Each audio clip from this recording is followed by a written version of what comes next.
It's the American Nightmare, Cody Rhodes, on my home away from home, my tour bus. This is a WWE and Fanatics Original Production. Welcome to What Do You Want to Talk About? And today, very, very, very lucky. It's the first time we have had someone who has been nominated for a Grammy. Probably the only time that this is going to happen on the bus to discuss things. Not only that, three-time CMT Music Award winner, People's Choice Award winner. He's got 28 million monthly streams basically on Spotify every month. Ladies and gentlemen, please welcome to the podcast, Jelly Roll. Hey, we're here, baby, we're here. Everything in me wants to be like, so what do you want to talk about? Hey, I love the pod, man. Let me start there. Like, Thank you. For those watching, I'm on this podcast because I requested to be. I asked, and luckily Cody didn't hesitate to say yes. But I was a fan when y'all did the first 6 episodes. Yeah. I'm a huge fan, man. I told you this off camera, but I want to give you your flowers in front of your audience. Like, I always loved you. I loved you as a wrestler. I loved you as a worker.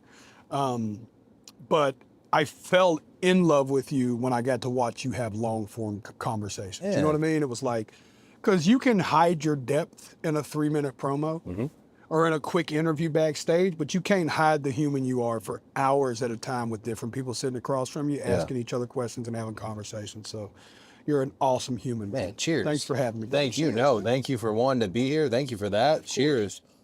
I have, again, our friends at Wheatley American Vodka. Our good friend's new bottle, by the way. Get the new bottle. Bottle's fire. I'm on the American Mule train as usual. And now that you've said this, this is not at all where I was going, but you brought up you can hide your depth in a 3-minute promo. And to me, I've always wanted to subvert expectations on what pro wrestling maybe looks like, maybe people think it is. That was why the suits always, there was all these reasons for I want them to think differently. I want them to think of the range that we might have, that they might not be aware.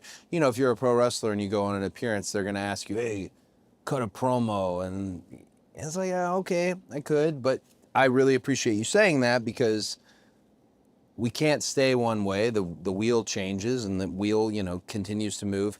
But here's what I was thinking as you said that. There are wrestlers that can get it done in 6-8 minutes of a match, 15 minutes of a match. And then there are wrestlers that genuinely take 40 minutes, sometimes upwards of an hour. And I feel maybe it's underappreciated. There's a style in every company that you go to.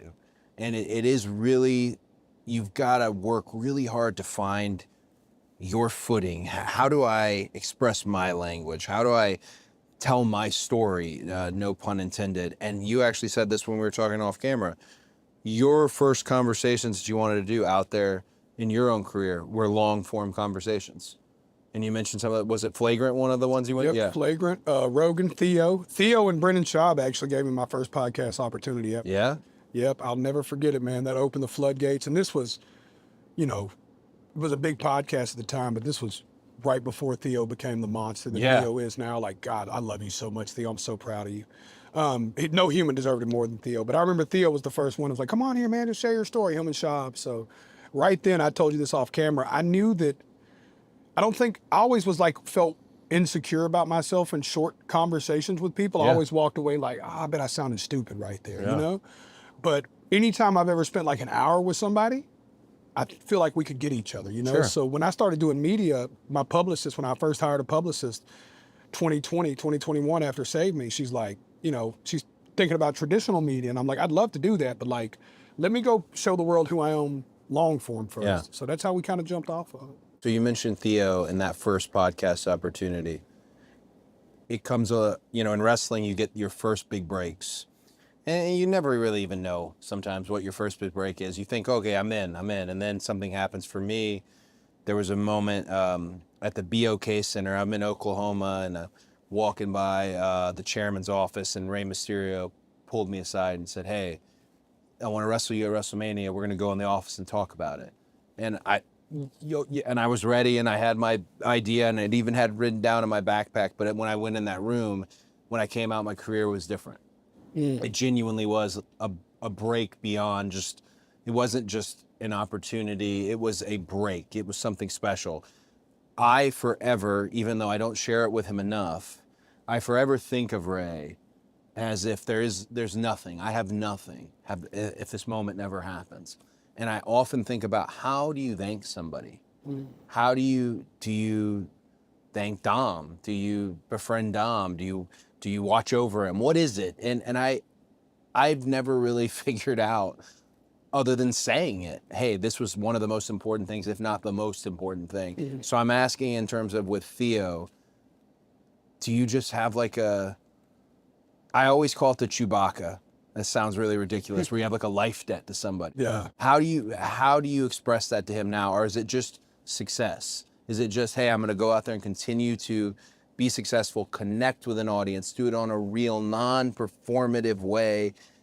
How do you express your gratitude to somebody like that? Dude, Theo, I put him like in the same regard as Schultz from Flagrant, of course, and Akash and Alex and all the guys, Dove, and Rogan, because these were like the 3 biggest platforms that gave me a chance super early. Yeah. And all of them have turned out to be, I want to consider them all lifelong friends now. We're all pretty close. And I try to make it a point. What you were saying is real. It's like, I want to make sure that they know they bet on the right horse. So I think about them all the time. Yeah. You know what I mean? Whenever I'm like, anytime I do something cool, I'm quietly like, man, I bet Theo's proud. Right. You know what I mean? Like, I Yeah. bet Rogan's watching this and like losing his mind. Yeah. And the cool thing is, they're such good people. They'll be the first one to hit me when something cool happens. Like when I got nominated for a Grammy, I think like either Dwayne Johnson or Joe Rogan were the first person in my DMs that day. Oh, I they were love like, that. dude, your Grammy, this is big. Win, lose, or draw, you're the man. You know what I mean? And it's like, but I think about that a lot too. And it's funny how you compare Dom. It made me, when you were asking that, it might be too personal to ask you this, but have you got to have that moment in reverse yet that you can talk about where you've got to look at somebody and go, yo, come here, I want to talk to you. I want to wrestle you at WrestleMania. And you knew you were giving that kid a life-changing conversation in there and he knew? Gosh, I think before I came back to WWE, maybe I found a couple of individuals now, you know, one, we just had him on the podcast, that being Ricky Saints. Somebody, and I would never want to take credit because it was their success. It was your talent. Yes, they let you in the room, but you also got in the room. So I don't know. It's almost that time will tell. Right. In terms of, I try to do it often. I often wonder if it annoys anyone backstage, you know, hey, I got my niece with me, I got my nephews with me, hey, little Brody shadowing me, hey, I like to do that because when you get in these rooms and you're around Michael Hayes and you're around Mr. Heyman and you get to talk to Triple H and you see you can't not pick something up. Yeah. So I don't know if I've been able to really give somebody the full layup.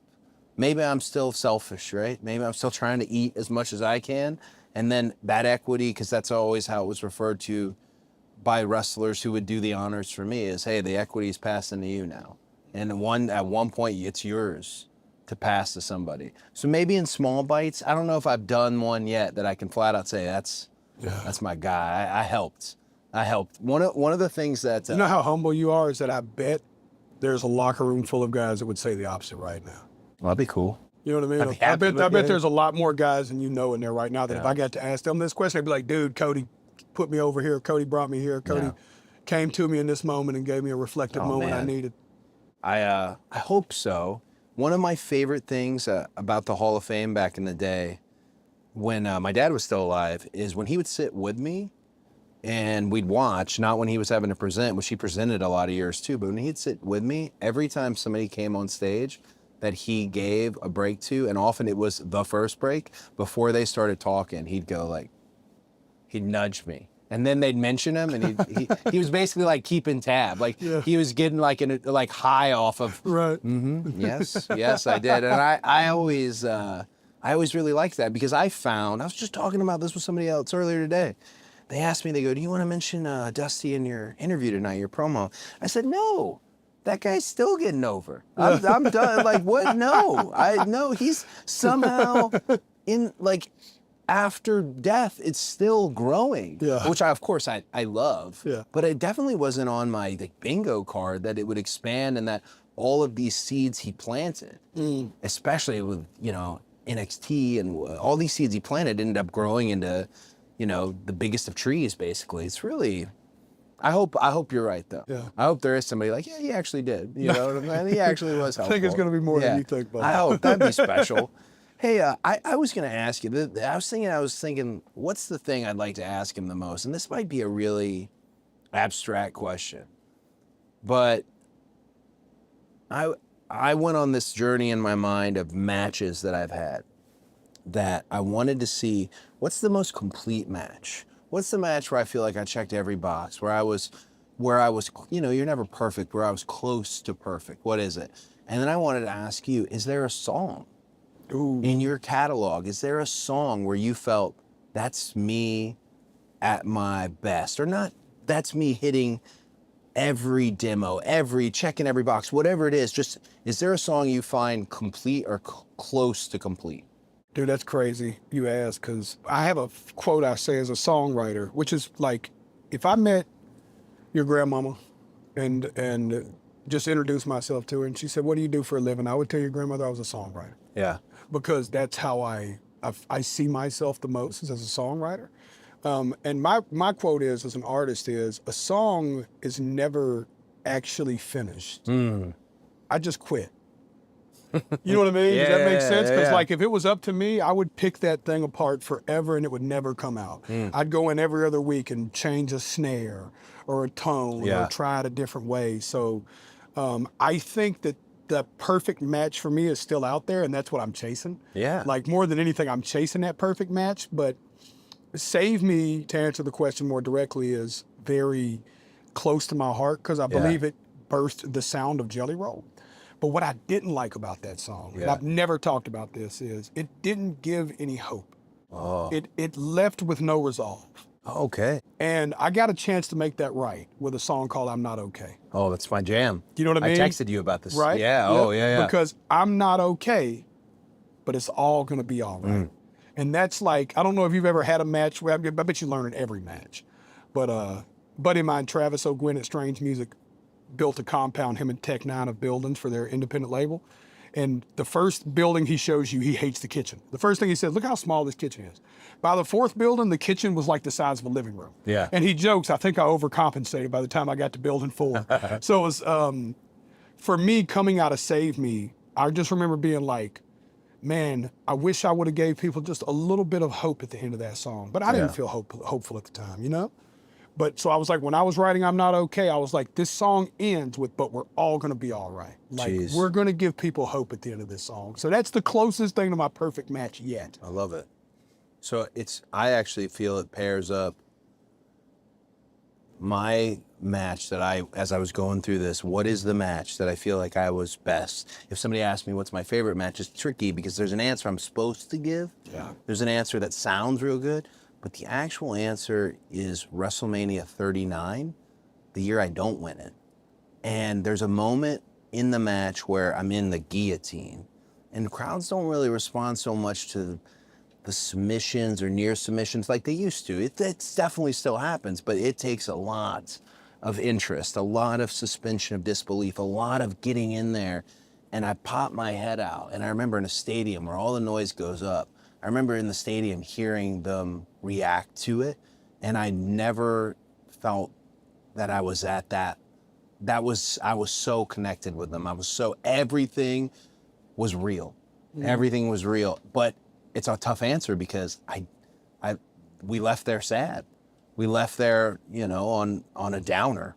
And then WrestleMania 40 is where we're able to give them they feel like they're one match. Right. To me. But yeah, I was so curious. I was like, I wonder if there's a song that he thinks, oh, this is just the one where it was me at my best. But that's the whole thing. We're always chasing. And like you said, talking about the snare, wrestlers who rewatch their stuff, it's kind of like, why? If it was bad, you know it was bad. Right. You were there. If there was something that was really off or air this much or whatever, you're pretty aware of the thing you need to fix. And when it was good, you felt it, and it was great. And it's hard sometimes to watch your stuff because that's all it becomes. It becomes snares. It becomes, I would have done this. I would have stood differently. I would have closed my mouth. These unique things, and then it almost takes away from good things you've done, good work that you've had. Gosh, I love that. I texted you about that song because it hit me in the bones, I think is what it told me. Country music. I grew up in Georgia. Oh, yeah. Okay. I used to have Kicks 101.5. Oh, yeah. Kicks 101.5. I grew up, what I would say, and I could be off here, on 90s country. And it was like, Randy, and it was George, and it was Travis, and it was Garth, and it was Tim. But Tim was like... That was the 90s. Tim was like the young... Athletic. And even, yeah, exactly. It was doing big high spots. Yep. And I remember my dad was particularly old school, but also real open-minded. Do you have an era of country music that you feel is just speaks to you? I was hoping we were going to talk about music. Dude, I have so many eras of country music. We'll start at the 90s because my mama loved 90s country Yes. music. Like, I told Garth Brooks when I first met him, I think I know more Garth Brooks songs than Garth Brooks. You know what I mean? I think I was still buying Garth Brooks CDs until he did his Amazon music deal 2 years ago. Yeah. I was literally still going to Walmart every year because, the skis were burned. But 90s was big. Even Tim, Randy, of course. You touching Tracy Lawrence. Yeah. Oh gosh. Man, I just remember the distinctness of that was the first time I ever heard a nasal singer that wasn't like bad. It was something charming about his nasally voice. Yeah. Like Dylan wasn't as charming, but his lyrics were so good. You just kind of, it was so Dylan. And I'm a big Dylan songwriting fan too. But it's 1970s outlaw country music. Have you ever went down this wormhole? My only experience, what I say with outlaw country, is more being told About it. You know, Dusty had his people that he loved, and more being told about it, but also it was so beyond me, generationally. I don't know how much I went back and really got into it, you know? Yeah. I will say this, it would probably be fun for you to go get lost in it for a night down a wormhole, because I don't know, there might be something to draw there from inspiration. Yeah. For this. Yeah. Because I draw a lot of my inspiration from y'all, right? Because I'm so easy at getting into another world and watching it and going, oh, that could apply here in my world. Yeah. You know what I mean? But Waylon Jennings, so I'm sure your daddy told you the story, but I was just talking to Kevin Owens about this. I'm like force feeding outlaw country music on your friend right now. I'm like force feeding it on him. But he's going to watch this now and be like, I can't get away from this talking to me about Waylon Jennings. Yeah. But Waylon was the first artist in country music history to have a platinum album. Think about that. Country music history. Of all the Hank Sr. Yeah. I mean, think about what we know about country music. Hank Snow, like the first platinum album. And when Waylon went to the label, he said, I want to do this album called The Outlaws. It's going to be me, Willie, and Jesse, and we're going to put out this album, and it's going to be just kind of a compilation record. And the label was like, have you lost your damn mind? What is wrong with you? And he was like, dude, I'm telling y'all, y'all don't know because y'all aren't out here. Yeah. I'm in the clubs every night. People are climbing the walls about this stuff. Y'all are missing a moment. And they put out the album, and almost on, there's two stories I'll tell you about this happened in country music history if you care to hear them, where the label looks at the artist and goes, all right, we'll do it your way. But it's your funeral. Yeah. You know what I mean? Sure. Outlaws, the Outlaw album's first album to go platinum. Yeah. The Outlaw movement begins, which would launch Waylon, Willie, Johnny. Johnny was a little bit before the Outlaw movement, but he just kind of fit right into it. It just he was like on an island of his own without a home. Yeah. And it's like when this started happening, they were like, hey, no, we're for you. Fit in here. Yeah, Chris Christopherson. And what else is fun about it is I look at the Outlaws kind of like I do, some of the wrestlers in the aspect of like these four dudes were really close. It's like you and some of your homies. They're all really cool, but couldn't be four different personalities. Sure. Johnny was like, I want to host 52 episodes of the Johnny Cash show. Yeah. I want to be on TV. I want to be, Waylon was like, I don't want to do an interview to save my life. Don't call me. I just want to do shows and write songs. Yeah. Willie was like, I want to do everything from the Muppets to, and Chris Christopherson just did a bunch of songs and was like, I want to go be an actor. Yeah, he just wanted to write big hits and be an actor. He was so handsome. So they all had such their own unique thing. And the music lived. The story's so compelling that people hear the music, and if you can't get over the twang at first, you get lost. But like when you get into the content, I never would have thought I could have been a country music artist if I didn't hear Waylon Jennings go, looking for trouble and I found a son, right down the barrel of a lawman's gun. And I remember looking at my mama going, this is country music? Yeah. She was like, listen to this. And she started playing, don't you think this outlaw bit is done got out of hand? And I was like, ooh. Wasn't singing through my nose, it got me busted by the man. Don't you think this outlaw bit is, I mean, I was like, this dude, when he was talking about, they locked me up for some possession for stuff that was long gone. Oh, man. Like, he was just so clever and witty. Yeah. And then I'm so sorry, you'll shut me up if you want. No, not at all. But Willie Nelson I identify myself in him and Johnny the most. Sure. And Willie, because he's the most jovial guy. Like, even when I met him for the first time, gives me a bandana with his autograph signed, his wife's sweet as chest pie, his son comes over, we're all hanging, he's just the nicest guy. And then he's funny, he's charming, and then he grabs that guitar. Maybe I didn't love you. And you're just like, oh. Yeah. Oh, you're writing that? You know what I mean? Like, even his fun song, Shotgun Willie was fun. He's talking about sitting around his underwear, but like, even On the Road Again had like a feeling to it. It wasn't just, you know, it's like, I don't know, it's just all those dudes. The first time I heard Folsom Prison and heard the story of Johnny and June's Carter and found out they were married.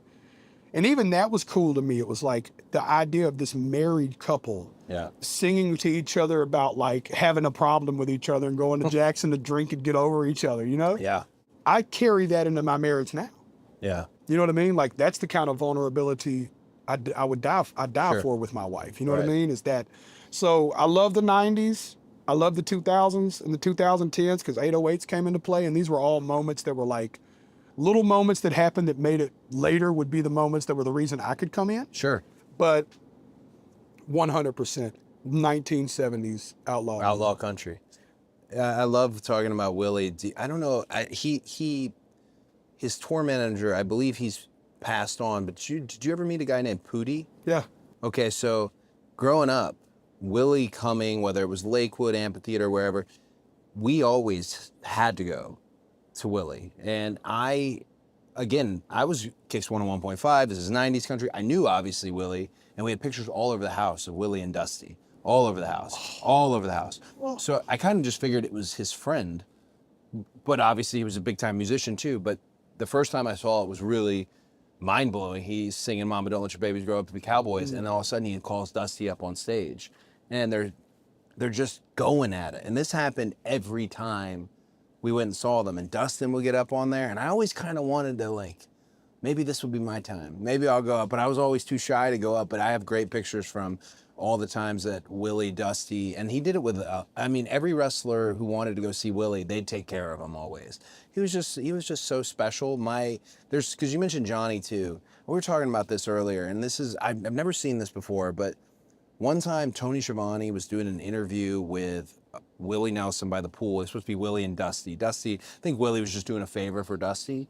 And my dad was late, 15 minutes late, but there was no reason for him to be late. And they went to his room, and he's like, Dusty, we're at the pool. And my dad goes, hey, is Willie there? He said, yeah, he's been waiting on you. He goes, all right, I can come now. And that was this big power move that he needed to do it was, I don't know if it was a rib or if it's something Willie was used to, but it was really silly, really just some odd power move or rib. But then when I saw, I think it's Gunsmoke. I think it's an episode of Gunsmoke. Could have this wrong, but he meets Johnny Cash. And I have the footage of my dad meeting Johnny Cash. And my dad takes his hat off, and I've never seen ever in my life my dad nervous, except that moment. Wow. And it is something about Johnny and how he came in the room. You know, sometimes there's just a power. Oh yeah. Everyone says aura today. There's a thing, something about when he walked in the room. He took his hat off. He went over and shook his hand, and I kind of didn't like it. I was like, oh, I don't know that man. But I also loved it because he had such a respect for him and not just a respect for the music. The music was in the heart and the ears when they were driving and all that, but the road. And Johnny, a master marketer and master entertainer, not unlike Garth would become, where there were all these things you needed to do. Like, the music's there, but what are these hooks that we can do to get them to pay to come see us? And then, oh my gosh, there's this whole entertainment aspect to it. I love that you mentioned Chris Christopherson. He doesn't get enough love. He doesn't. And my does not get mom, enough love. if you ever meet my mom, talk to her about Chris Christopherson. She loves some Chris Christopherson. I don't want to guess your mom's age, but if she's in her 60s and 70s, Yeah.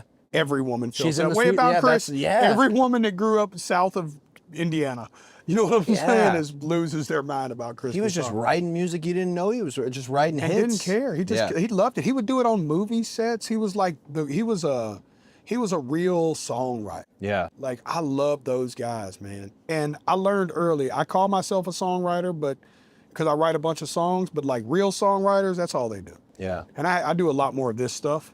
You know what I mean? Which takes away from that stuff. Where Chris, I think that's what made Chris make that decision. Yeah. He was like, I can't do the traveling and the writing. Yeah. I can do the movies and the writing, but I'd rather write than travel. And you know, our business was a lot like y'all in the old days. Yeah. You've done this like 200, I relate to y'all in this regard.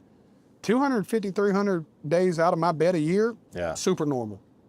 It's just Super the way normal. it It's is. just what it is. Yeah, I think we count them now as a joke in the family. I had like 40 something last year. Yeah. I'm gonna have like 53 this year or something like Yeah. that. It's like just kind of standard protocol for us.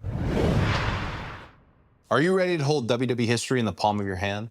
Tops is bringing you closer to the action than ever before with WWE Tops Now, highlighting the biggest matches and milestones from WWE shows and PLEs throughout the year. Tops Now is enhancing the fan experience by connecting collectors to the superstars and spectacles that ignite their passion. Featuring stunning event-exclusive photography, each card is made for the moment. And for some lucky collectors, that moment could become the pull of a lifetime. Along with serial-numbered parallels, some Tops Now releases offer a chance at rare short prints, superstar autographs, and even pieces of the mat, gear, or other items used during the featured match. So, which moment will you collect? With each card only available for a limited time, you won't want to wait to begin your Tops Now journey. Be sure to subscribe to WWE Tops Now mailing list on Tops.com and follow Tops on all social media platforms so you never miss a single moment. In and out of the pandemic, I remember the first things that were going back on the road, like let's get these buses going. Whole fleets was, at least out of the group we used, was country music and pro wrestling. Nothing else was ready to go yet, but country music, Pro wrestling. we're ready to go. We're ready to Yep. get back on the road. Yep, what do you got? Let's go. We went immediately. Yeah. I love that you say songwriter because, I mean, as I get, I guess as I get older in wrestling, I used to say I was an athlete, I used to say I was a wrestler, I don't think I've ever said I was a worker, but now more than anything, I think I just like to say I'm a storyteller. Right? That may be easier to digest for someone who doesn't. I'm a storyteller. And then if they want to know further, you know, well, here's the type of stories. Physically, we tell these stories. This is how we did, whatever it may be. Yeah. How do you feel, songwriter, entering this world where everyone on this bus is aware, everyone in that locker room is aware, everyone who's going to be in this arena tonight is aware? You clearly enjoy this. Oh, yeah. You clearly are putting in the effort and then some. Do you feel it's just all happening so fast that you can't get a sense of it, or do you feel you're telling stories in the ring already? Do you feel you're in that role now? How do I tell this story with these individuals heading into SummerSlam or as a part of SummerSlam? I think I'm starting to tell the story in the ring, but I think more so I'm proud of this, and I'm starting to be able to tell the story outside of it. Yeah. Which is probably the value I thought I brought to this the most, if I brought any value at all. Yeah. Was that it was like when Bad Bunny did it, like Yeah. it immediately brings a new set of eyeballs onto it. Yeah. So I was very like, I remember calling Randy super early when we were like deciding to do this and being like, will you do like mainstream media with me? Yeah. Like, I think you deserve it. I think wrestling doesn't get enough of it. I think it breaks my heart that you haven't been on a late night show in 21 years. Yeah. Like, I'm gonna host this Kimmel gig, let's do something. Yeah. You know what I mean? Like, immediately was like, and I think that's what I'm probably the most proud of so far, is that I've been able to be one of the first guys in a long time to take a wrestling storyline outside of WWE presence, or even like, you know, I mean, as far mainstream media as you can go without, not even just like a conversation, like we got to do the full thing. Like we got to really bring a segment to late night television again. I'm proud of that. You know what I mean? Like, I'm proud of that. Well, And I'm not proud of much. Like, if you ask me albums I was proud of, you'd be surprised. I'm proud of like 2. You know what I'm saying? Of 20. Like, I'm truly proud of that. But the storytelling is what made me want to do this. I thought it was the only value I could bring because it's where I relate to y'all the most. I don't know the physicality I'm learning. Yeah.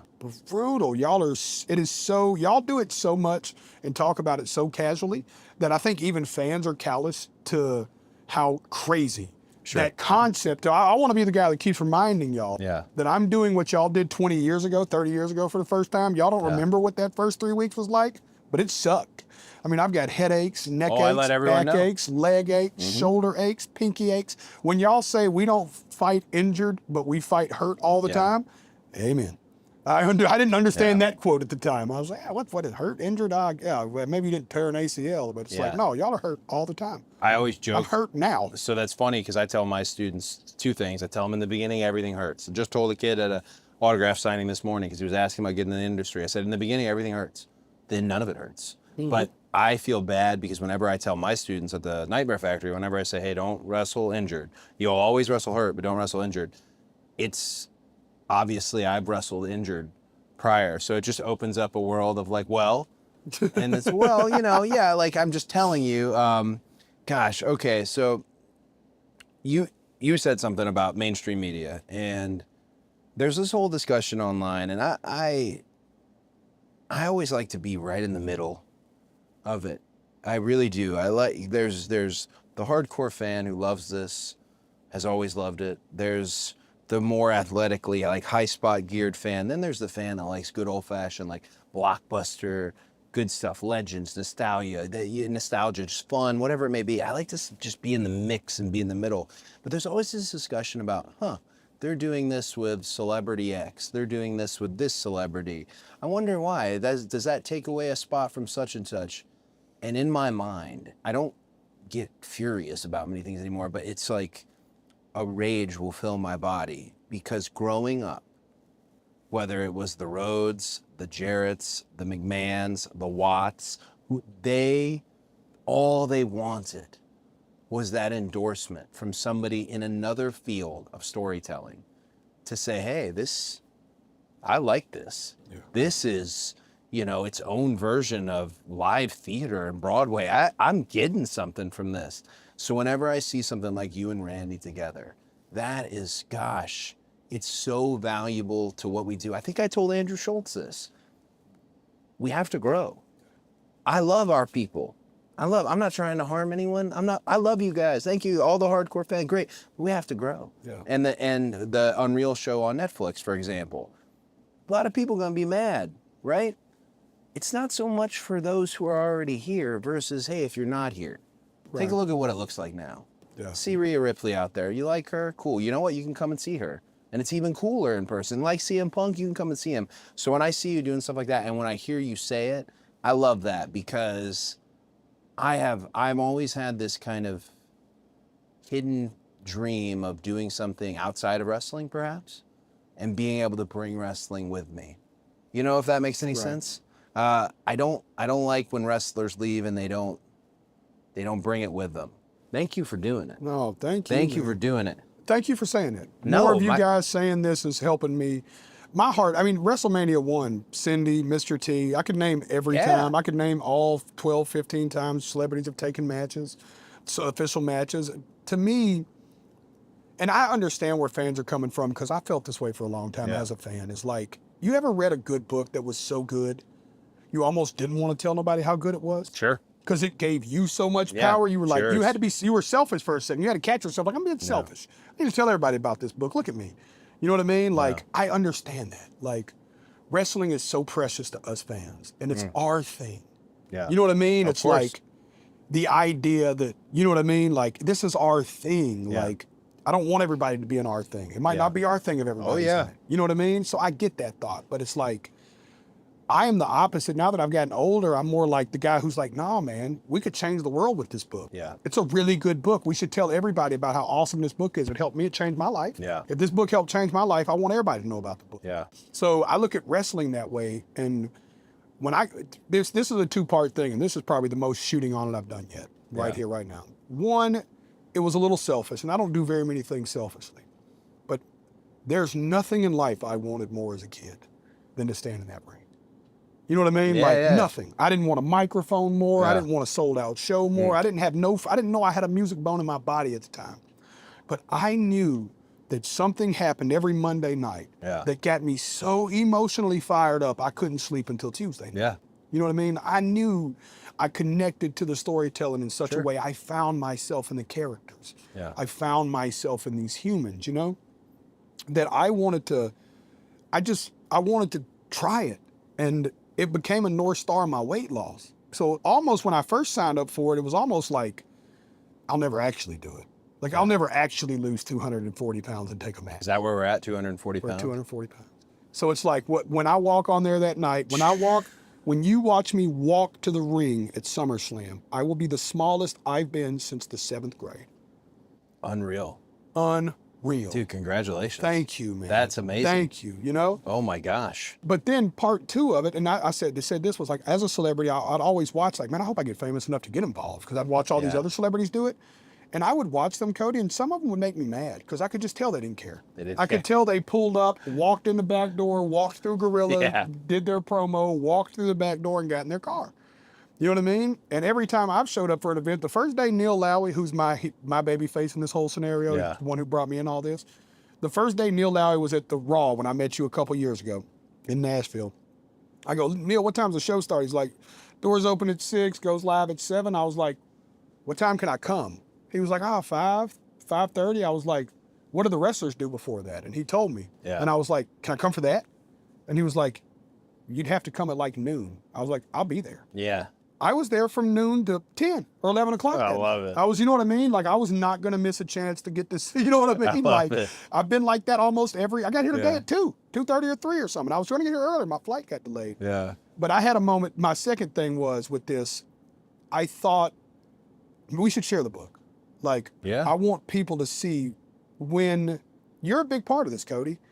When the Roman era, what I call the Roman era, kind of because it just happened. It felt like almost out of nowhere, kind of. You know what I mean? Started really getting over. And then I was like, this story's got to balance itself out. And then you came in and then it became about a story. And like that, I'd been watching wrestling, but casually again. Like I couldn't, you know, I'm so busy. You know what I mean? Yeah. And I started calling friends like, yo, am I tripping or is like wrestling getting like crazy good again? Oh man. And they were like, dude, you gotta tune in. This was a few years, 4 or 5 years ago. Yeah. Pandemic is right after coming out, going into 21, 22. And I just could not quit watching. Yeah. And then what did it the most for me is that you went all the way to WrestleMania of 39 and lost. And I had a moment right then where I was like, I was so sad for you, but I was so happy as a wrestling fan that I was like, long-term stories are back. They have found a way to feed us our need in social media era to give me my quick fix every week. Yeah. But they've also found a way to drag me along for a really long ride. And I was like, because if Cody comes back to WrestleMania next year, this will be one of the greatest eras in wrestling history. I felt it then. And as we started leading up and everything starts playing itself out, and then the curveballs come, and then They come. all that crazy shit happens going into 40, and then the fans ultimately decide. It was like, I'm getting goosebumps, dog. No, it's You catch them. Real goosebumps, bro. Like legit chicken skin, as we call it. In the music business, we call that money bump. A money bump. chicken skin, Money bumps. Money bumps. Yeah, if chicken you're skin. writing a song and you get the money bumps, Yeah. it's a thing. But I just remember being like, man, this is really, really cool. I know my fans have been waiting for something new. Well, head to WWE Shop and check out my new American Nightmare Stars and Stripes collection, including authentic tees, hat, weightlifting belt, and everyone's favorite windbreaker jacket. The Cody Rhodes Stars and Stripes collection is live now. Don't wait to grab yours now, only on WWEshop.com. For me, it became, I had in my mind, we're gonna get back. The whole point, the story, we're, whatever the long-term plans may be, I think they're there, we're gonna get back. But the issue with we're gonna get back became, I have to do something for the next 300 and something days that continues to capture their imagination honestly, that continues to make them say the phrase that all wrestlers want them to say. that's my guy. It's my guy, that's my girl. That's why I tune in. And it sounded easy before WrestleMania 39. And then as soon as it was over, it sounded like, oh, there's no way. There's just no way. And that's why when the situation happened in Birmingham where I wasn't going to wrestle at WrestleMania, that's why I thought just a moment where I thought it's just not meant to be. You know, it's just not meant to be. And maybe it is my fault. Maybe it's not. It was just really tricky. But I'm so glad that we got to complete it. And I'm so glad for the curveball, because the curveball kind of dictates more long-term stories. And just, I'm glad you enjoyed it, because on this bus, I actually talked with Matt, who we've talked about before, my driver, Matt. He's one of the only people I got to tell, like, this is not gonna be easy. This is gonna be really hard. You know, we were staying after shows for sometimes an hour. They'd have to throw us out of the building, trying to meet as many people as we could. And it wasn't for a viral video. It wasn't for anything like that. It was for an actual, hey, I really enjoyed being here tonight. You know what I'm saying? Like, I'm gonna be back. And when I come back, I'm gonna bring the title. And every time we said that, I'm thinking, man, if I do not come back to Manchester and, you know, the United Kingdom, or to Mobile, if I do not come back to Bakersfield, I'm a liar. Right. And as a babyface, you can't be a liar. Right. And I just, oh man, so I'm so glad you said that, because I think we have better stuff ahead, but also I think I'm aware enough, and hopefully not delusional. I think I'm aware enough to know if that was the best, it was quite a ride. Yeah. Quite a fun time. And I'm glad you jumped back in, and you talked about wrestling, you know. Oh, well, I'm gonna give you some good news, brother. Yeah. Everything that we do in art is lined out in decades. Yeah? You know, like when you look at music, and first thing we talked about, 90s country. You started this podcast with a era of music. Oh yeah. I am honored to say that we will share the 2020s together. Oh yes. So I know that your best days are not done yet. I know your best days. I know the wildest curveballs in your career are in front of you, not behind you. Yeah. I know that because we are in the middle of this decade, and we got to close it. Oh, For us to make the books the way we want to make them, absolutely. we got to close these, baby. Yes. We got to close this decade strong. Well, to closing it, as unbelievable as that is, and you were talking about the book, sharing the book. You've got this good story, and I completely get you, because Attitude Era, I remember, you know, 3rd and 4th grade, before the era, I had one buddy who liked wrestling. We'd talk about wrestling, we'd talk about the pay-per-views, ordering them wasn't the simplest of things. Where are you gonna watch? Did you see, going to Blockbuster or Hollywood Video and getting old VHSs? I got this, I got that, Hasbro collection, all this stuff. But then Attitude Era comes and I got a full living room. And I'm behind everybody, watching what I always knew. Yeah. And I'm, oh, okay, yeah, all right. But part of me thought, like, I don't know if they deserve this. I don't know if they deserve this. But who was it that because you're talking about watching and growing up and wanting to stand in the ring, who was it that you liked the most? Who was your guy?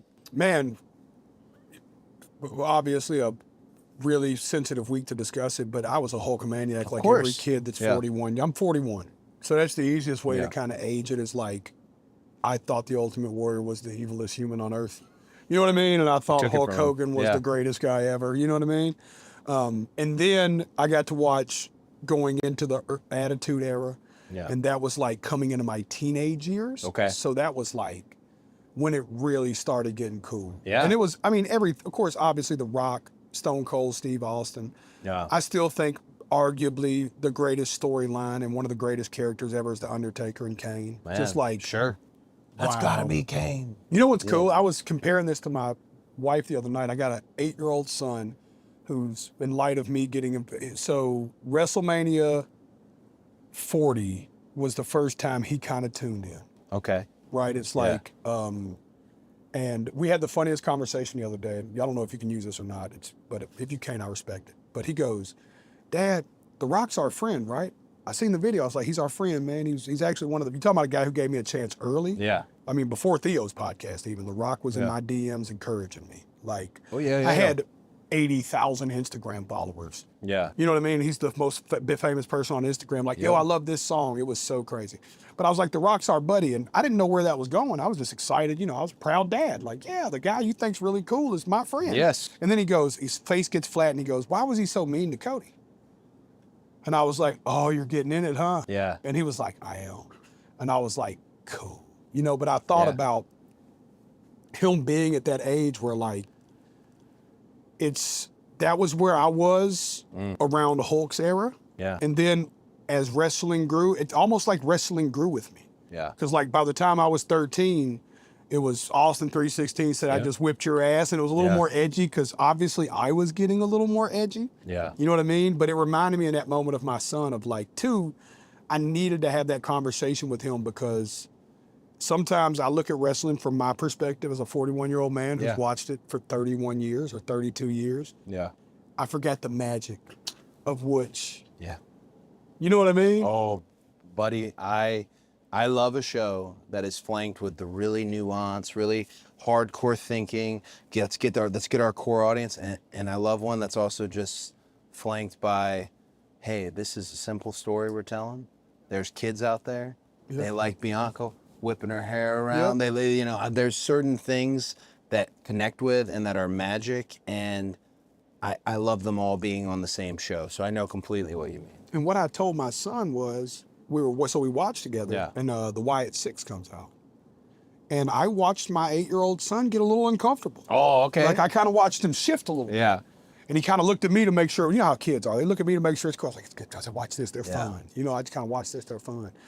But it reminded me, and of course I'm gonna get crucified online because this is no comparison.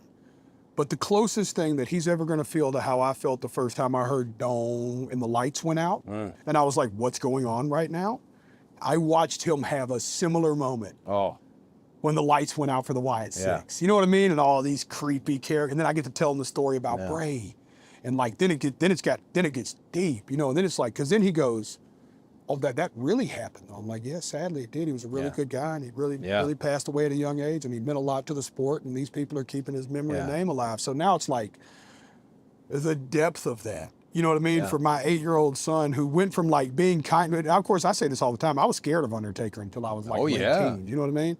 I'm still halfway afraid of him, by the way. When you see him in person, he's still relatively nicest guy ever, but he's still, you know, the Undertaker.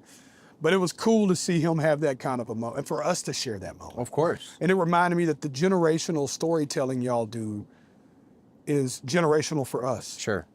And I'd never connected that dot neither for some reason. Yeah. I was always so fascinated with you and your father and Randy and his, and like just, even at the PC, you know this, and I won't say their names, but like, it feels like everybody's got a kid at the PC.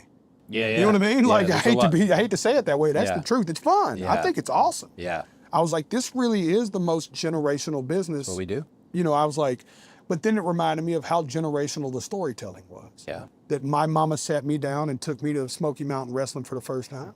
You know what I mean? And that my mama was that the first one you went to? I'm pretty Mountain? sure. I think we went to East Tennessee to see a Smoky Mountain. Oh, I love that. And the Nashville Fairgrounds had tons of them. Well, also Smoky Mountain, you were guaranteed that it was good storytelling. For sure. Disciplined, good storytelling. Yeah. Yeah. No. Gosh, Smoky Mountain, and I wonder. You know, I think it's totally. You were talking about Hogan. There's a moment from the Hoosier Dome. That's my favorite Hogan moment. I think it's the Hoosier Dome, but it's where he walks out, takes in the crowd, and he puts his hands on his hips. And he just does a 360 to turn around and take them all in. All with the hands on the hip? Yeah, and it just feels like that moment of knowing maybe this run is kind of winding down or already has, but what a run. Like you're talking about a decade, closing a decade out, carrying it as long as you can. I didn't think Hogan was going to be your guy. Yeah, no. I might have judged a book by its cover there. No, well, you had to think about my age. You know what I mean? Yeah. Like age-wise, I was like 8 years old when Hulkamania was like in its prime. Oh man. 7, like I was at the ripe age to, and it was also, I think about it now too, and I feel this way about you. I hope you don't take this wrong. It's like also such a good role model. Well, like I'm a terrible role model. Oh, you're a great role model. Yeah, it's like my son looks at you the way I looked at Hogan. Oh man. Like you're the all-American good guy that's there to serve justice and fight. You know what I mean? Bro, Like, you've made me feel so good. I'm about to This run is out there real. and just have every heel bump and feed for Yeah. me for 10. I feel great. No, I'm telling Oh, you, man. dude, this is real. It's like, it reminded me of that because my son gets it, like the American flag. Yeah. Like, these were like the things that were big for Hogan. Remember Hogan, eat your vitamins, you know what I mean? your I remember prayers, my son. mama tricked me into eating vitamins, the Flintstone vitamins, because they were Flintstone. I'd be like, I don't want them, they taste bad. I'd be like, Hulk Hogan said it. I'd be does like, it, yeah. okay, if Hogan said it, I'll do it. You know, I was that Yeah. kid. I love the Ultimate Warrior later too, when he'd shake the ropes a lot. But then I stuck with it. But I even got to watch Brutus the Barber. Yeah. You know, I'm just old enough that I caught the tail end of that a little bit. Yeah. You know what I mean? I always like to say myself, Wheatley American Vodka are the American Dream Team. I think of my own team, and I'd ask you who is on your team. And if we're looking for specifics and qualifiers on what makes it, could be Zombie Apocalypse, could be a War Games team. Who is on the team with Jelly Roll? Oh, goodness. Oh. God, that's great. Anybody? I just get to start picking the team? Yeah, Or we've just had one somebody tag pick team partner? Animals. We've had somebody pick a whole NBA team. Yep. Who's coming with you? I like to say War Games because it makes it a little easier. Yeah. You get your 4 or your 5. Who's on your team? Well, I'm going to start with Randy just because we are in the thick of it right Yeah. now, and I'm riding with Your my partner. guy. Yeah. I'm taking my wife with me everywhere. Just period. Just Bunny is a rider. Yeah. I'm taking my dog. I got a Basset Hound that's my favorite thing on earth. I love just that. love him. I just want him with me. What's the Bassett's name? His name's Bussy the Bus Dog. You All know, right. you can guess why we named He's him that. a bus dog. He's a bus dog. Yeah, there it is. Yeah. He's a bus dog, dude. Last one. Let me think of something fun here.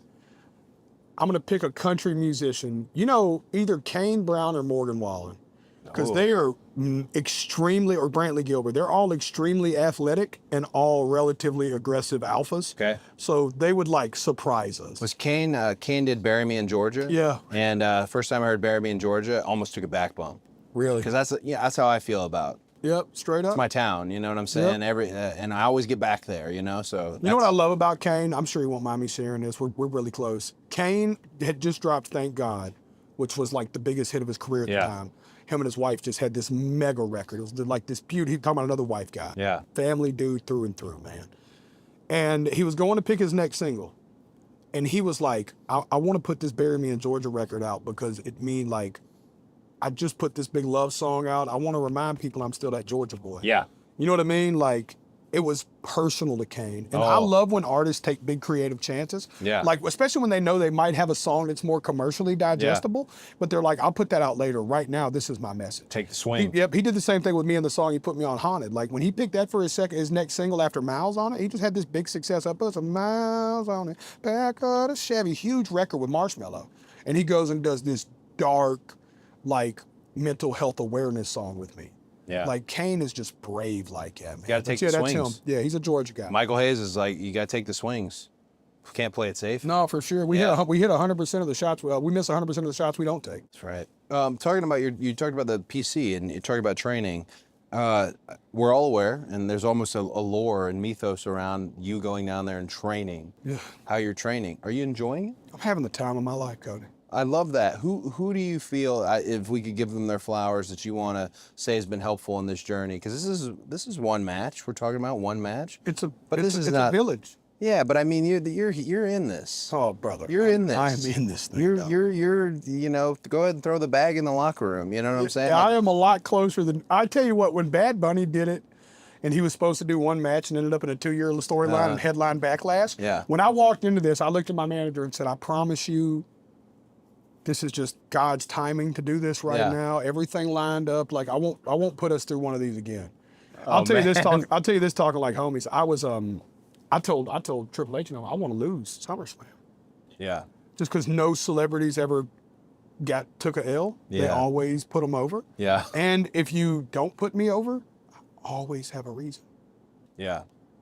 There's always just something lingering there. I can pop up anytime. Any one of those three are there. Oh man, You know what I mean? I love that. I love it, Cody. It's I'm got- showing up every day. It's gotten in your bones here. You were training with Baldo? Yeah. Back to the village though. Yeah. Let me shout my village out. Shout 'em out. My one match has took Mama Mel, that's what I call her, the lady that runs that facility. She is like, gives me all my ring time, and Yeah. she deals with me being just completely nuts. Like, I want to do 11 to 1 tomorrow. And then I hit her up and I'm like, hey, but actually I want to do 6 to 7 too. And, everybody leaves at 5. Yeah. But she'll always find people to stay for me at night. Of course, yeah. Matt Bloom has dedicated his life to me. I love Matt you, Bloom. Coach Bloom. Scott Moss. Love that. Coach Brookside. Yeah. Coach Brookside. Think about that. Your first show, you're talking about going to seeing Smoky Mountain, and you're training with Robbie Brookside. Like Training that. with Robbie That's, Brookside, Yeah, dude. man. And he's You're so all over the place. He's so awesome. A couple of NXT kids that I want to shout out that really deserve it. Tag team champs over there called Hank and Tank. Yep. I can't wait till they get called up. Oh yeah. I am cheering for them to get called up. 'Cause All right. the day they get called up, I'm going to cancel the show to come show up for Oh, them. that's great. They've been that good to me. But even better to me is a kid named Mitch. They call him Stacks at the NXT. And a kid He's here tonight, He's actually. here tonight. Stacks. Ben and Brooks. Yeah. I brought them both. I flew them up here with look, me. you're doing the thing. Yeah. You're Theo and these guys. Yeah, exactly. Yes, They're I my love babies, that. man. Yeah. They like, these dudes have showed up for me every day and took dozens of bumps a day for me every day while I'm learning this thing, you know? Man. And you got to imagine, poor Stacks, our first 4 or 5 body slams, you would hear 3 different thuds. Yeah. You'd hear his feet, you'd hear his feet, his back, then his head or shoulders. Oh, man, And it was and he'd just stand back up and he was so nice. He's like, what we're looking for is just one flat thud. Yeah. And I was like, okay, then I just throw him over again and one time I damn near flipped him, poor kid. But we got it, and they've been really sweet to me. Miles Bourne, are you familiar with Miles? Yes. Yeah. I Those watched are the my show five. pretty.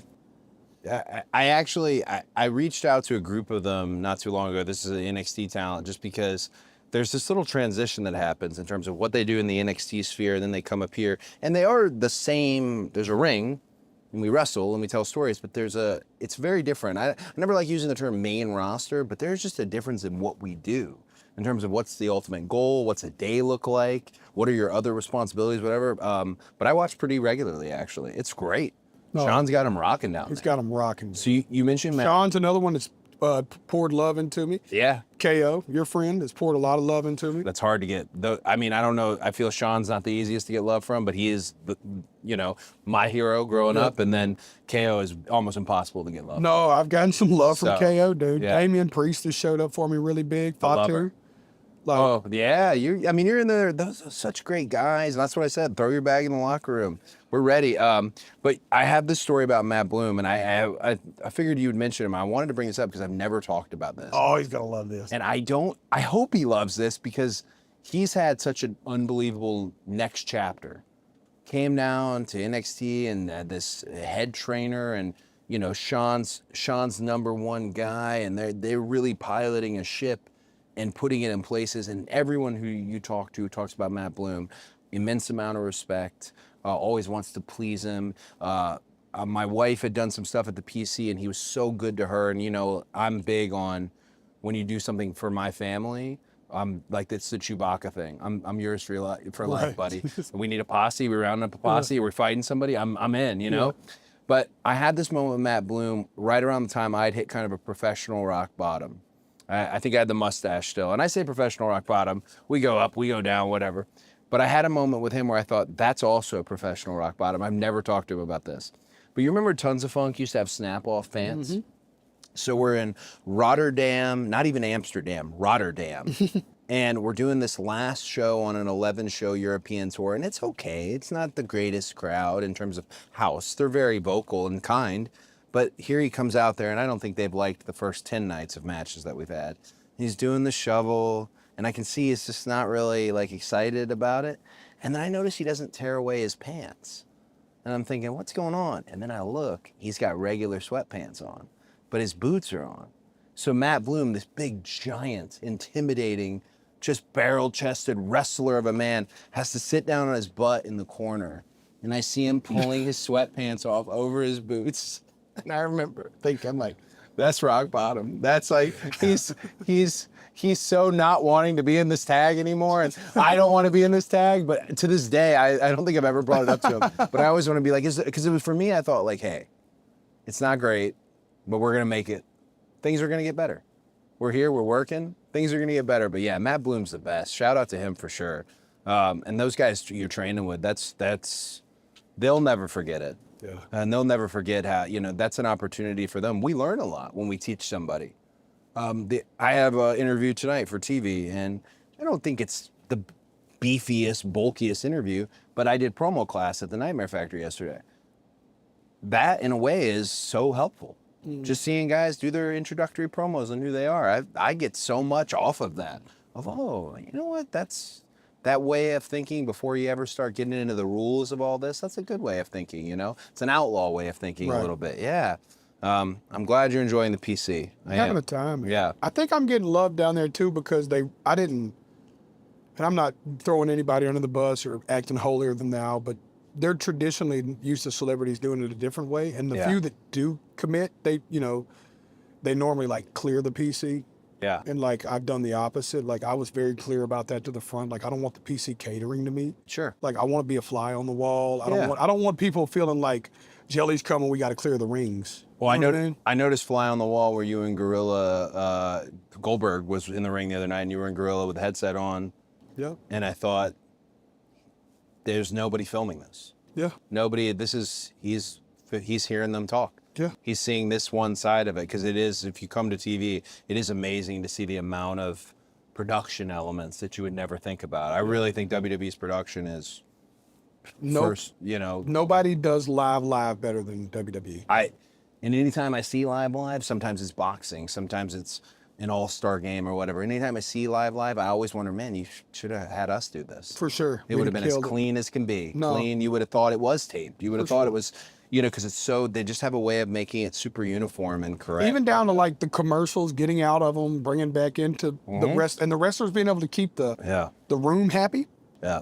While that commercial's going for 5 minutes, but still end up back in a similar position. Not the same one, but just the same guy still on top. Yeah. It's just really, really fascinating. And the more, like when I get to go watch NXT on Tuesdays, I sit down and I just listen, and I do the same thing I do here in Gorilla. I just spend the whole program sitting next to the coaches or in their Gorilla just watching. And I learned so much there too because you're getting to see what your producers want. Sure. What I'm really listening for is I'm listening for Hunter to go, hey, camera such and such, look at that emotion, don't miss that. Yeah. And then I'm like, okay, Hunter liked that. He's doing something really good there. If he went out of his way to tell that camera guy, go and get it. go get it. You know what I mean? So it was just really cool to hear that and see the way that Bruce is thinking about it. You know what else? I always knew that this was I've always was jealous of wrestlers of how the business was always first. And I felt like country music was close. We're the only genre that never necessarily completely imploded because we did always have reverence for the genre. Yeah. You know what I mean? Does that make sense? Like we never had too much of a lull because that's why we're still the only genre that has so many award shows. Yeah. You know what I mean? Like we still have like 3 or 4 big award shows a year. Yeah. Because none of us are actually bigger than country music. I mean, Morgan is, Luke is. But you always come back to it. Exactly. Yeah. It's always a country thing. But I wish we did better at paying it forward a little bit. And I'm going to take that from y'all because like not one person here has at least let me know they're not happy I'm here. And every person I've asked to help me just was like, all it took was asking. Yeah. Like the first time I grabbed Paul Heyman and I'm like, yo, Wise man, like I'm a lifelong fan of yours, brother. Yeah. I'm fixing to go shoot my first promo out here. I want you to pick it apart. He's right up. You know what I mean? Yep. And I come in and he's like, 10 out of 10, 10 out of 10. You want me to be a nitpicky? And I was like, Mr. Heyman, I've been praying to have a moment with you like this. And he picked down my promo apart to the point where I learned so much from him that time. Guess what I'm gonna do tonight?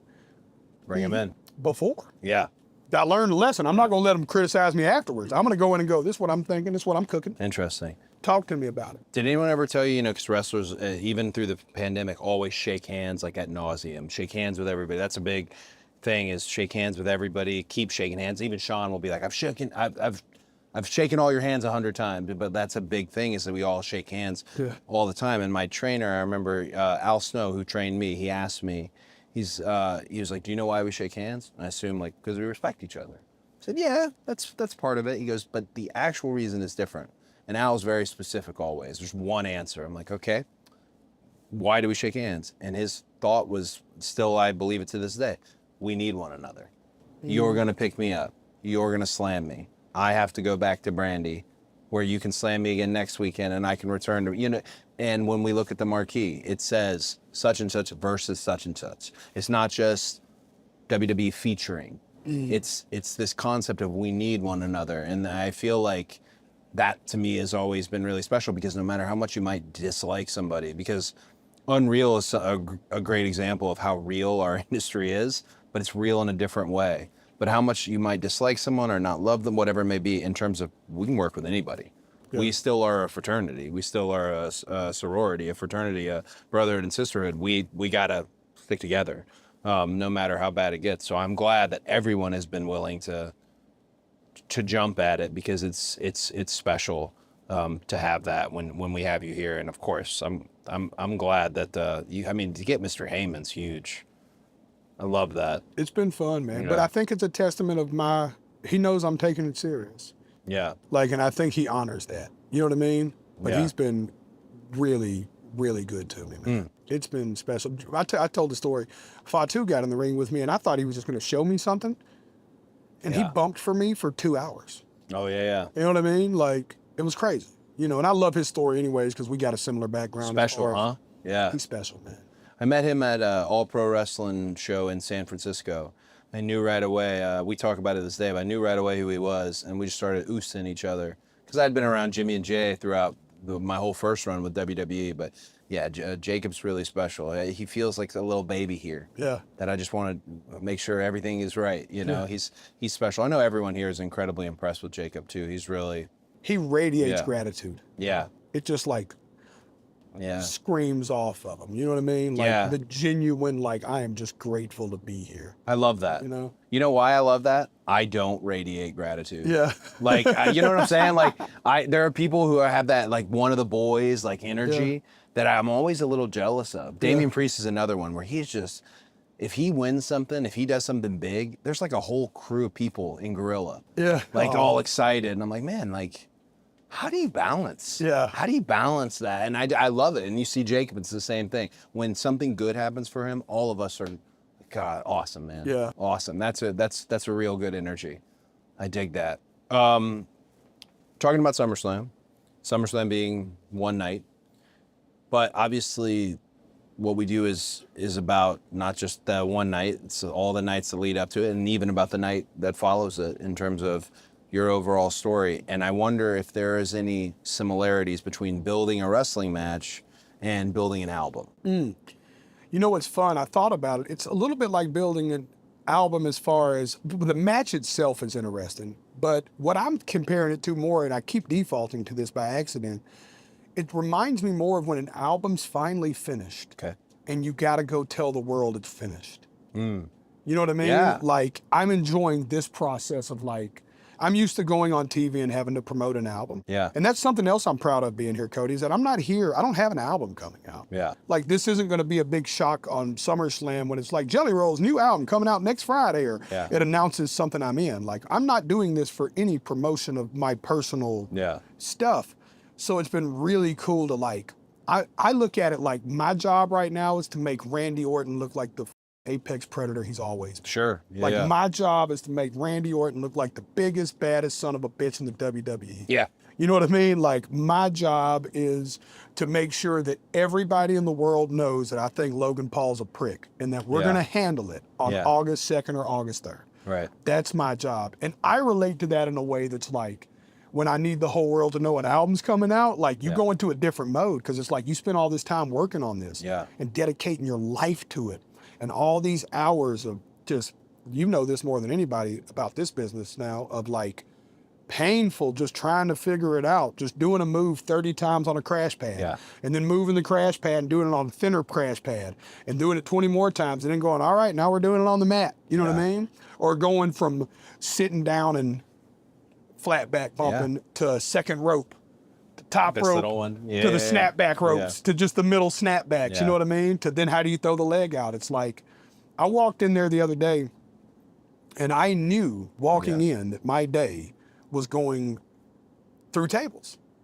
That was the wildest concept for me ever, that y'all live this way, that like all the morning I knew on the drive there that my destiny was 10 to 15 tables. You know what I'm saying? I don't know what else I'm doing today, but I'm going through a bunch of tables.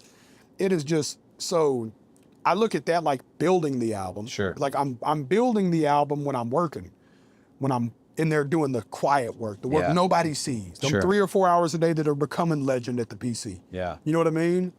But when I'm going out, it's like rallying the troops, like letting my people know that we get even at SummerSlam. The underdog beats the a privileged rich kid at SummerSlam. You know what I mean? The poor kid gets the kid that grew up in Westlake gets to get in his ass. You know what I mean?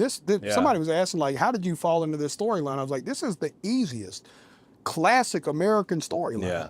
This is real blue collar, white collar storyline. Yeah. You know, this is my daddy sold meat out of a truck. Your daddy sold houses. Yeah. You know what I mean? This is that old storyline. You know, I'm more Cleveland than Logan will ever be. You know what I mean? Right. That's this thing. But my job is to make sure nobody doesn't know that's happening. It's so funny. I'm trying to think of the Ted Turner quote, but he has this great quote about advertising. And then Arnold Schwarzenegger took it to the next level. But what I like so much about what you're saying is you're talking about promoting, getting everyone who's ever opened their ears and eyes to know you're having this moment in this match. But the product you're selling them is a good product. Yes. That's what I like about WWE more than ever right now. If it's a bad product, I can't have that. And today with attention spans being what they're being. Like you mentioned, we're talking about long-term storytelling not too long ago. Attention spans are tough, quick to look at our phone, even in any form, in any genre of entertainment, in the arts, whatever it may be. But I like the idea that you're talking about Randy Orton, who is currently kind of, I don't think Undertaker would dislike this, but he really has become the Undertaker of this locker room. If there was a real problem, probably going to go to Randy or Seth. Yeah. If there was somebody that I'd tell you, you know, little Brody might come to TV with me sometimes. I'll tell little Brody, hey, go say hi to Randy. That's the number one. Same way my brother, the one time I came to a WWE show back in the day, said, hey, you want to go meet Undertaker? Not just do you want to meet him, it's part of the experience. You're in his locker room. Like, oh, yeah. But so to everything you're saying is authentic, all the way to the fact that you have the Logan Paul, who is the opposite in terms of how we view him, but also just going about this in such an aggressive way and seeking it on his own. It's a great product. Yeah. Yeah, and I love that about the product is, I said this on Stephanie's pod, but I want to be I didn't say it the way I could have, is the only people who can watch a WWE event and not enjoy it are those who will not allow themselves. Yeah, that's a great way to put it. Like, just get out of your head and submit to the show.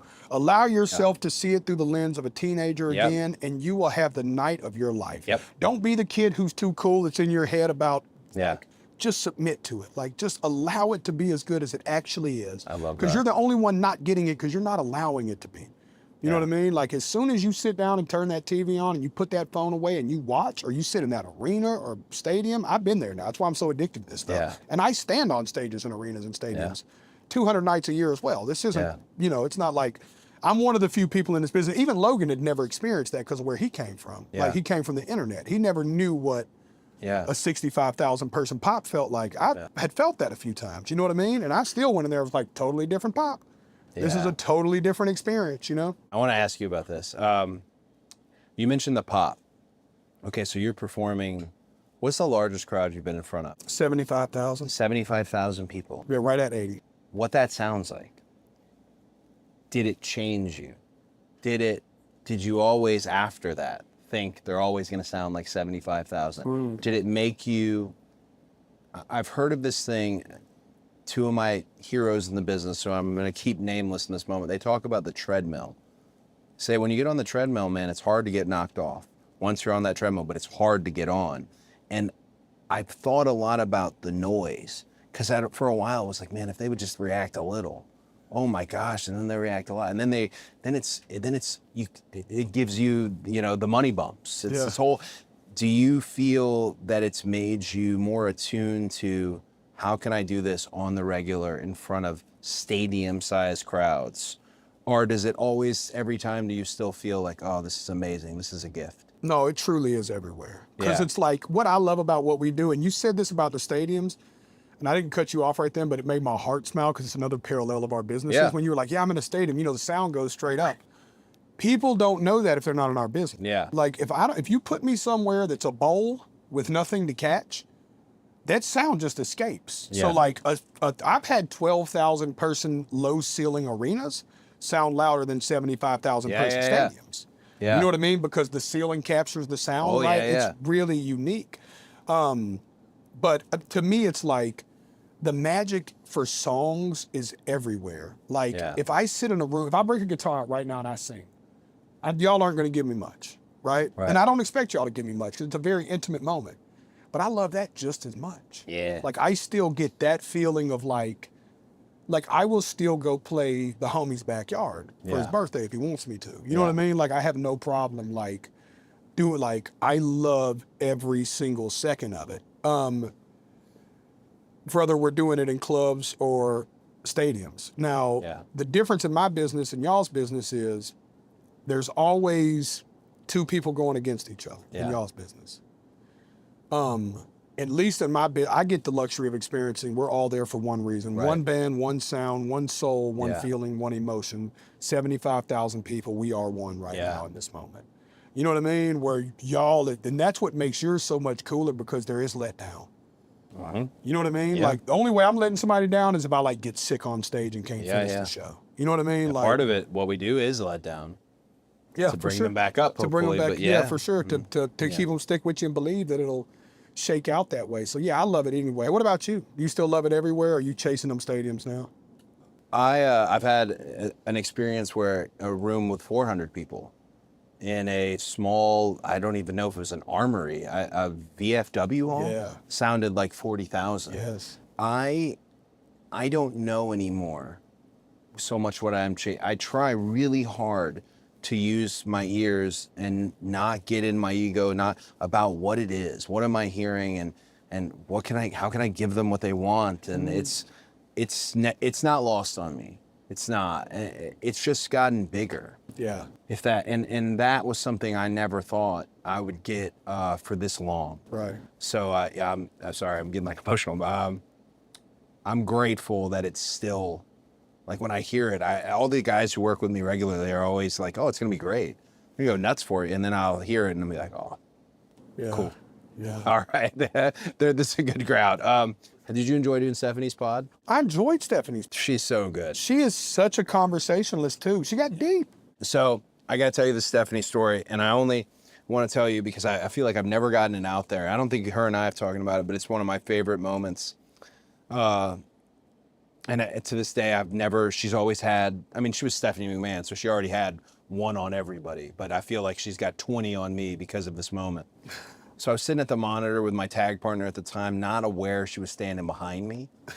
And one of the girls who was heavy-chested runs to the ring in a run-in, and I'm watching and I'm just going dum da dum da dum da dum. I'm making the sound and dum da dum da dum da dum, and then I felt her like hand, and I went like that, and I saw her, and this is my boss. Even if she wasn't my boss, she's my boss. Yeah. And she just goes, "Keep going, go, cool." And I thought, like, I was mortified, and that ever since then, that's all I ever think about when we're talking. It's like, this woman can't take me seriously. She can't. You remember the time I drum rolled the girl's boobs down to the Oh ring? man, yeah, she's. I look forward to. I want to come on her pod because she's such a, like you said, a conversationalist. Y'all should do the pod swap. Deep. The old school thing where you go do hers for an hour and a half, and then y'all just walk right on the bus. Oh, I like that. Well, pod swap. Yeah, a little pod swap. My Yeah. wife does it all the time with people. It's like Hey, a thing. shout out to your wife, by the way, sharing you with us, physically sharing. Yes. You're getting beat up. Yeah, she's proud of me. She good Dude, with it? I'm sick. You know, I got really bruised the first week I was there. I've never done nothing physical for the record. Like, I got in jail fights and stuff, but like, I haven't lifted weights through this process. I don't have any background in anything. So just locking up with grown men, even them just softly doing this, but doing this 1,000 times that first week, I had bruises all down my shoulder. Yeah. I had bruises on my back, and I would like FaceTime my wife every night like a high school kid proud of them. Yeah. Like, I'd like intentionally talking or showing them the whole time, but not pointing them out, just like waiting on her to acknowledge my bruise so I could be like, yeah, your man's working hard, ain't he? Sitting there doing it. Yeah, she's awesome. Dude, you're like me, though. I seen your pod with your wife. Y'all are very rooted in each other. Yeah. That's kind of, me and Randy share that. Wife guy. I probably shouldn't say this on this pod, but I'll shoot Drew's the same way. Drew's wife Yeah. totally changed his life. Big wife guy. Like, I don't look at my wife like something that's at home. Yeah. You know, I know a lot of men that do that. You know what I mean? Oh, like, yeah, you know, yeah. like, the wife's back. My wife going back home to the wife. Like, I look at my wife like my best friend. Like, I want her to be with me all the time. I'm sad she's not here tonight, but she's watching and she's going to be surprised whenever it turns out the way it turns out tonight. So I'm scared. I got to cut my first real promo tonight. We're going to get you out there. No. It's my first real promo. You got any advice? I've never had to go out and like talk like this. So, you know, the way promos were always taught to me, match is a promo, promo's a match. So there's a structure to a promo if you're kind of going at it from the paint by numbers perspective of who I am, how exciting this is, shine myself up. There's the adversity, there I go up on a comeback, and then there's a finish. When we're more dealing on the larger, more abstract, and you're amongst the great artisan that is a Randy Orton, for example, the best thing I could tell you is plant your feet in the ring, take them in, the audience, even if someone's telling you this, even if the clock is saying one thing, and just speak from the heart. Speak from the heart. If you know what you're talking about, which you do, you have your feelings on Logan, you have your feelings on Randy, you can't go wrong. And they know they want to feel like you're one of them. And every time you've been out there, everything you've done has made it feel like, oh, he's one of us. One of us, baby. He's a fan who transcended his own industry to jump into this industry, and he's treating it with reverence. Yes, sir. So, oh man, yeah, no, I wanted to shout her out because she's sharing it. But one thing I'll say, and then we're gonna get into this game. There's a whole generation of people that did family at home and success away. And I feel like we're entering this new thing where it's no longer, you don't have to be afraid. I do this for my family. Exactly. I don't do this. To share this with them. This is this our success. Yes, Sure. This is like, even at 4, I've tried to explain to my daughter, you know why we get to do this? Because we do this. Yep. Do you know why we're taking our time to say hi to all these folks here? Because it's part of us. It's ours. So I love that. I love that you're around other guys who feel the same. Okay. So this here is our friends at Wheatley American Vodka. This is the jingle. I'll play it for you, and then I will ask you to replace a word. Wheatley, so good I drink it neat. This song right here is for the red, white, and blue. You got good taste, and you drink like it too. Wheatley, so good I drink it neatly. Wheatley American Vodka. Wheatley, so good I drink it what? Wheatley, so good I drink it neatly. Oh. And that would be the part that you change to tailor it to your taste. Wheatley, so good I drink it what? Yeah. Wheatley, so good I drink it beastly. Beastly? I love that. Or you could do the Ben word and use easily, but take out the vowel. Yeah. And go Wheatley's, so good I drink it easily. Yeah. You know what I mean? I So like that's, beastly. Yeah, beastly's gangster Yeah. though, right? I It just is. went like Wheatley's. Yeah. Drink Thanks, man. Beastly, you know what I mean? Like, because weekly wasn't it. You know what Yeah. I mean? So, yeah, I felt like beastly. Beastly. Yeah, just very Yeah, there we go. You know what I mean? There we go. As we do more of these, I realize that we're probably going to start running into repeat answer, but Does we somebody haven't. else use Beastly? No, not yet. Okay. Beastly's yours. Oh, good. Your Beastly. Yeah. I think I'll own that. Yeah, that's. I think that'll be mine. That's yours. Thank you so much for coming. Dude, thank you. Can I say one more thing before we get out of here? Just say hell yeah. I was thinking about something. I love when I'm a big storyteller like you, and I love when stories stop where they start. Yeah. And I love when there's a overarching theme. And we started this podcast with you saying this is the first time and maybe the only time I'll ever have a Grammy-nominated artist on. Mm-hmm. First of all, I hope you are wrong. I hope you have tons of Grammy winners and nominated artists on here. And I'll give you my Rolodex. But I will say, in the middle of this story, you said something that touched my soul when you said, I stayed in every night and I shook those hands for an hour in Bakersfield to tell them I'm coming back with the title. Yeah. I have been nominated for 4 Grammys and I haven't won one, Cody Rhodes. Yeah. When I finish my story, I'm coming back on this bus. Yes. And I'm setting that Grammy right here. Yes. And we're going to turn it sideways and we're going to take a shot of Wheatley vodka out of it. Oh my gosh. Consider it done. I believe you. I got you. I love that. Coming Yes, back. sir. Oh, I'm my going to God. finish my story. Yes. Yep. I'm just looking forward to it because I know it's going to happen. That's great. And then my goal is I might not be the first Grammy winner you have on this bus by then, I hope. But I'm going to be the first one that brings the Grammy. Oh, yeah, yeah. You know what I'm saying? For sure. And bringing the Grammy, we were talking about this with Nikki Bella last week. Bringing the Grammy is the most wrestler thing ever. Yeah. Which I love it. Yeah. I love it. Yeah. Do you have the gimmick with you? Yep. I do. Yeah. So, but be careful because you bring a Grammy around here, wrestlers start being like, maybe you hit me with the Grammy. No. Can you hit somebody with the Grammy? So, oh man. Well, thank you, and I look forward to the next one. Dude, thanks for your My time. gosh, man. Thank you. What a blast, brother. Love the pod. Love you as a human, man. We had fun. Love you too. Thank you. Sorry, my very palms much. sweaty. I'm nervous. No, it's all good. I gotta go shoot a promo.